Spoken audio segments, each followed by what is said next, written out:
Hello everyone, good morning. Samahan niyo ako bumiyahe ngayon papunta sa office namin sa Malolos, Bulacan. Sakay nitong ating Novo Z. Gear up lang tayo. Tapos, alis na.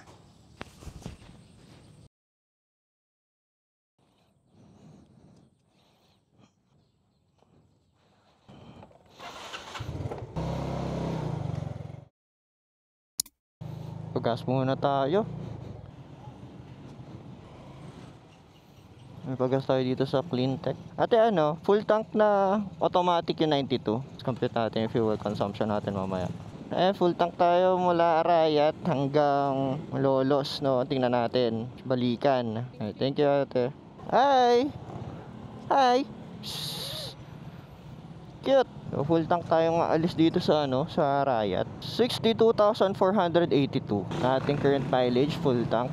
Tayo alis sa 8, mag-8 o'clock, mga 9:30 dating natin sa sa Vista Mall, Malolos. So yung biyahe natin ngayon, dadaan tayong manggagaling tayo sa Arayat, tapos Santa Ana, tapos dadaan tayo sa May Santo Domingo, yung rotonda doon.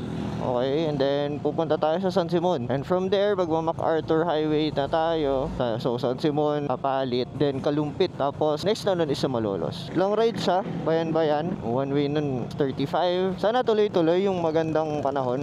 Ayan, since beginner rider lang din tayo, kailan lang ako nagkaroon ng motor. Nakuha ko to Novo na to end na ng December, so January this year. Pero nagamit ko na din siya papunta ng Clark, papunta ng San Fernando, Pampanga. May mga tips ako for beginner riders out there kung gusto nyo mag-start ng pagbumotor, ganyan, yung mga tips na makakatulong sa inyo sa inyong riding journey. Number 1, practice first in open spaces. Public roads is one of the brutal places you can be on, dahil hindi naman lahat ng mga kasabay mo sa kalsada ay mapagbigay, mapagpasensya. Practice in open spaces, kasi kapag ka nasa public road ka na, tapos doon ka inatake ng panic, aksidente ka, maka-aksidente ka, yan. Mas prone yun kapag ka nagpanic kayo. Kaya maganda mag-practice ka muna sa open spaces, parking lot. Kung manual yung motorcycle mo, dun kayo mag-practice ng clutch. Tip number 2, I'm pretty sure ilang beses ito naririnig sa ibang mga moto vlogs or YouTube motovlogger na fina-follow nyo. Invest in proper riding gear. Since saka 2 wheels lang tayo, yun yung next layer of protection natin when it comes to accidents. Riding jackets, na padded pants, ito mga gloves for knuckles. So pag na-accident kayo, kailangan close fist, and then may mga pads kayo na pwedeng sumalo sa mga palms nyo, sa knuckles nyo. And then helmet, maraming mga helmet ngayon na gaganda yung quality, na affordable ang price, pero wag naman yung sobrang affordable, dahil kung sobrang affordable nun, ano yung nako-compromise nun, di ba? Quality. It's better to invest in quality gears. Ayan, tapos ka na sa practice, tingin mo pwede ka na mag-ride around sa public road. Ang tip number 3 natin ay be aware of your surroundings. Lawakan mo yung vision mo, hindi lang yung vehicle na nasa harap, kung hindi pati yung mga nasa likod mo. Ayan, use your side mirrors. Tumingin-tingin kayo sa sa paligid nyo, kung lalo na kung may aso, may tatawid ba, mag-anticipate ba to ng stop, nagsi-signal light ba to, saan ba siya pupunta, saan ba siya liliko. Marami ka dapat i-consider when riding in public roads, dahil as I've said earlier, different type of drivers and riders yung makakasalumuha mo sa public road. Hindi mo naman alam kung ano yung riding style or driving style ng mga kasabay mo sa kalsada. So always be aware of your surrounding, and always observe pagka proper braking distance. May sudden brake, hindi kayo rear end sa kanya. Tip number 4, for safety purposes din, I think pasok din to sa tip number 3. As a two-wheel vehicle, kailangan nyong maging aware sa mga blind spots na mga sa harap nyo, or sa katabi nyo. Lalo na sa mga truck. Sa akin, ayaw na ayaw kong tumatabi sa truck. As much as possible, doon ako sa likod niya. Ayaw kong gigilid ako sa kanya. Hindi ako gigilid sa kanya. At kung kailangan ko man talaga siyang i-overtake ko sa as fast as possible with caution yan. And then, sasabayan ko pa ng busina para maging aware yung truck or yung i-overtake ko sa presence ko, di ba? Sarap ang hangin. Hindi ganun kainit kahit na naka-jacket tayo. So ayun yung rotonda ng Santo Domingo. So yun dito papunta ng San Fernando, Mexico. Yun doon papunta ng San Simon. So yun dito papunta ng San Luis. Sa may Candaba papunta. Candaba. Ayan, kung sa San Fernando kayo dito kayo dadaan. Pero tayo ngayon ay pupunta ng Bulacan and dadaan tayo sa may San Simon. So itong San Simon na to usually truck yung mga dumadaan dito. Ayan, kung makikita nyo may truck na ng bigas. Din to sa San Simon meron din tong mga industrial parks, mga truck na may mga heavy loads. Ayan, mukhang kaya naman natin i-overtake yan.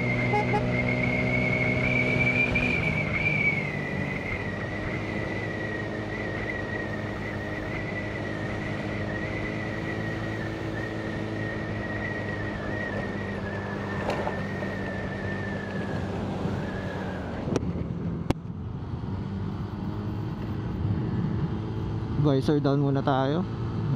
Dahil tuloy-tuloy na to, isang mahabang street yung daan papunta sa boundary ng San Simon hanggang MacArthur Highway. Tip number 4, before riding to, no? Always check the condition of your bike. Check nyo kung okay pa ba yung mga wear and tear ng mga bike nyo. Kailangan na bang i-change oil, yung gulong kailangan na bang palitan, di ba?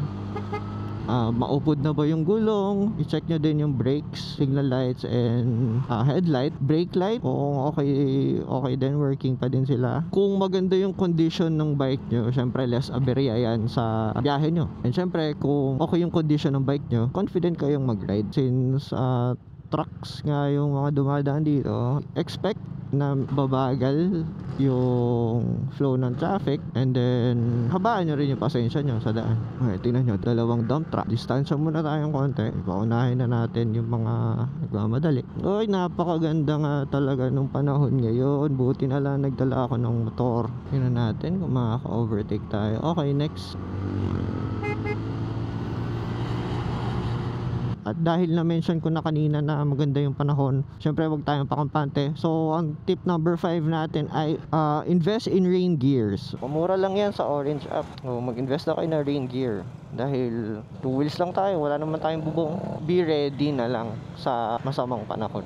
Yung nabili ako, pants and jacket. Nagamit ko siya sa Manila nung lumuwas ako. So nag-angkas ako, biglang umulan. Buti na lang, dala-dala ko yung kapote ko sa aking bag. And actually thankful din ako sa trabaho ko dahil flexible siya. Papasok ako on the way ako to work. Tapos magpapaalam ako na uuwi muna ako around 4 o'clock, 3 o'clock. Nakaka-uwi ako ng mas safe kasi umuwi ako ng gabi. Tapusin yung shift ko. Nakalagpas na tayo sa palengke ng San Simon, Global Plaza, San Simon. Time check, 8:30 nasa San Simon na tayo. 30 minutes in. So I think 30 minutes din nga talaga yung pag nasa San Simon ka na going to Malolos. 1 hour talaga unless may sobrang graving traffic. Ayan na, dito na tayo sa NLEX San Simon. Ito na yung mga First North bumabiyahe ng Caloocan Monumento. Ayan, dito is papuntang San Fernando, and then dito naman sa entrance dito sa kabila is ito yung pa Manila, southbound. Okay, so pagdating nyo dito, ayan, may makikita naman kayo signage, the San Simon na Palit, Pinalin, and Santo Tomas. Going right is ito yung pa San Fernando, then MacArthur. San Fernando, bayan yan. I think that will be going Santo Tomas. And dito tayo sa left, going Palit and Lumpit. Yan, Bulacan. Dapat pala sinuot ko yung ano ko dito. Pinalitan ko yung tint ng visor ko. Nakakasilaw pala. Pero bearable naman. Ay, working na yata pala yung ano dito, intersection. Dahil open na yung open na yung daan. Last time kasi napunta ko dito, kahit na nakastop na yung stoplight, nag-go pa rin yung mga sasakyan dahil sarado yung daan na yun. Uy, si tropa, bakit dito dumadaan sa gilid? Ay, si Lolo, walang pedestrian crossing na malapit. Oh, baka wala talagang pedestrian ano dito. Okay na mag-construct ng overpass. We are now in a palit. Time check, 8:45. Ito naman yung dito sa ilalim ng tulay kanina. Tigpapunta yun ng ano, Makabebe. Ayun o, ganda. Ito yata yung ano, yung LRT line. MRT line na from Manila to Clark. Mamaya sa may Bulacan, madadaanan din natin yung ano, yung kadugtong din yan. Dito sa boundary ng Apalit tsaka ng Kalumpit, dito talaga ano yung daan, bounce yung daan. Asfaltado naman pero ayan, maraming cracks. At dito na din pala yung ano, Banawe ng Pampanga, no. Ang daming ano, madaming car parts. At ito na yung boundary ng Pampanga and Bulacan. So ayan, nagpapa-thank you na siya, oh. Dahil palabas na tayo ng Pampanga. So after nung boundary, ilang meters lang makikita nyo na agad yung Jed's Island Resort. Itong Victory Liner na to, ito I think galing to ng ano, galing yan ng San Fernando, Pampanga. May mga nagbabayan-bayan. Dadaan yan sa may San Fernando intersection papunta ng ano, MacArthur. So yung daan nila sa may Camp Olivas. Ayan, ito pala yung sinasabi kong ano kanina, kadugtong nung ginagawa dun sa may Apalit. Ay, nasa Kalumpit pa rin tayo. Malolos City proper. Medyo malayo-layo pa yun, Malolos City proper. Baka malapit na yun sa ano, Parasoy Church. Ang hayahay ng ano natin, ng ride natin. Para lang pumunta ng Araya to Clark. Ayun ay MRT kadugtong. Medyo mas malapit na dito. Siguro magkakaroon ng Malolos Station. Ito na yung Vista Mall, oh. Ayan na, Vista Mall. Nandito na tayo sa Vista Mall Malolos. Signal naman tayo, okay. Pinagbigyan tayo, thank you. Ayan, park lang tayo dito. So, tinakbo natin na 87 kanina, no? 82. Malayo-layo din pala to. Accurate nga ba yung ano, reading na ito? Ayan, touchdown, Vista Mall, Malolos. Time check, it's 9:05. So, ayan, mga 1 hour and 10 minutes. So, ayan guys. Medyo napaaga yung uwi natin dahil na-move yung meeting to a later time. Medyo maulan na kasi yung time na yun dito sa Bulacan, kaya kailangan na natin maaga umuwi. So, gloves lang tayo, tapos babatsi na. Grabe, tirik pa na may araw. Wala ko mga 3 o'clock or 4 o'clock ako makakauwi. Time check, 1:25. May rain gear naman ako, pero mas okay na di tayo abutan ng ulan. Kasi ako, chill lang naman ako magpatakbo. Hindi natin matatansya dyan yung mga ano natin, yung mga kasabay natin sa kalsada. Lalo na, gusto din nilang makauwi ng mas maaga, umuulan, 'di ba? May iba kasi na ano pa rin paspas pa rin kahit na ganun yung makasabay ng mga ganun. Mahirap doon yung iba, mga mandadamay pa ito na tayo, Jed's Island Resort. Over yan, 24 hours, biyahe kayo mula yung mga nanggagaling ng south. Bukas naman yan, 24 hours. Kalipas muna ng gabi. Grabe, naririnig nyo ba yung mga vibrate na ito? Nakakatakot na pagka nire-rev ko ng high RPM. Feeling ko makakalas yung mga ano, tornilyo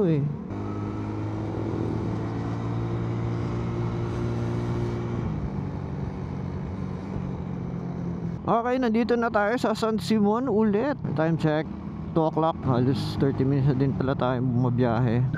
Ngayon, tayo nga tayong visor. May mga lumilipad sa harap ko. Pamunta sa helmet, baka mapuwing tayo. Grabe, daming truck. Damn, gala ba 3 o'clock yata yung call ko. Nasa Araya tayo ng 2:30. Siguro mga 5 minutes na lang to. Magasolit tayo dito, Cleantech, sa may Plaza Luma. Konti lang siguro yan. Pagas ako kanina umaga natin kung magkano. So, 102 2 liters na gastos natin sa papunta, pabalik ng Malolos. So, tatapusin ko na itong video na to. Maraming salamat sa pagsama sa akin sa biyahe natin today. Yun yung usual na dinadaanan ko kapag papasok ako sa Malolos office.